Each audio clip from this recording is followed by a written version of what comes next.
আলুর তরকারি তো রোজই খান, তবে একবার এইভাবে বানিয়ে দেখুন, বেশ টেস্টি হয়। রুটি বা পরোটা দিয়ে বা পাউরুটি দিয়েও খেতে কিন্তু বেশ দারুণ হয়।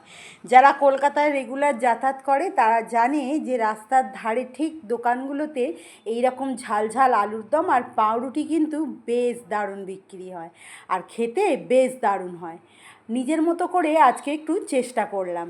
প্রথমেই আমি সাদা তেলে ডুমো ডুমো করে কেটে রাখা আলুগুলোকে সামান্য একটু হলুদ দিয়ে বেশ লালচে করে আলুগুলোকে ভেজে নিচ্ছি। কেমন লাগছে এই রেসিপি জানাতে কিন্তু ভুলবেন না।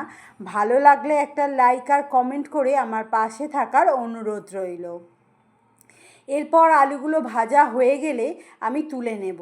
যেহেতু কড়ায় অনেকটা তেল আছে তাই একটু তেল কমিয়ে নেব আলুগুলো তোলার পর।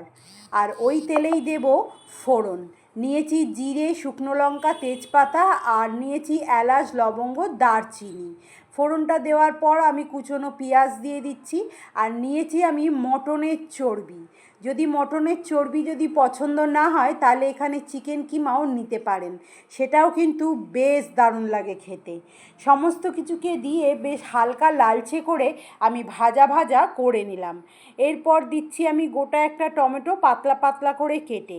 টমেটোটাকে দিয়ে আমি 2 থেকে 3 মিনিট নাড়াচাড়া করে নিলাম। করে নিয়ে দিচ্ছি আমি আদা রসুনের পেস্ট, দিচ্ছি আমি নুন, দিচ্ছি হলুদ, দিচ্ছি ঝাল লঙ্কার গুঁড়ো, দিচ্ছি জিরে গুঁড়ো, দিচ্ছি ধনে গুঁড়ো দিয়ে আমি বেশ ভালো করে মশলাটাকে একটু নাড়াচাড়া করে কষিয়ে নিলাম। মশলা কষানোর পর আমি দিয়ে দেবো একটু চিনি, যাতে মশলার কালারটা ভীষণ ভালো আসে। দিয়ে দিচ্ছি আমি ভেজে রাখা আলু।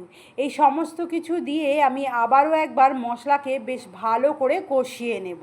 তবে মশলার সঙ্গে আলু কষানোর সময় দিয়ে দিচ্ছি আমি ছোটো বাটির 1 বাটি জল, যাতে মশলার সঙ্গে আলুটা বেশ মাখো মাখো হয়ে কষানো হয়, তাতে খেতে কিন্তু বেশ ভালো লাগবে।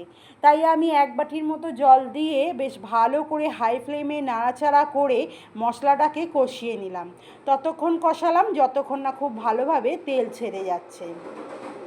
দেখুন তেল ছেড়ে গেছে, বেশ মশলাটা কষতে কষতে আমাদের আলুও কিন্তু বেশ অর্ধেকটা সেদ্ধ হয়ে এসছে।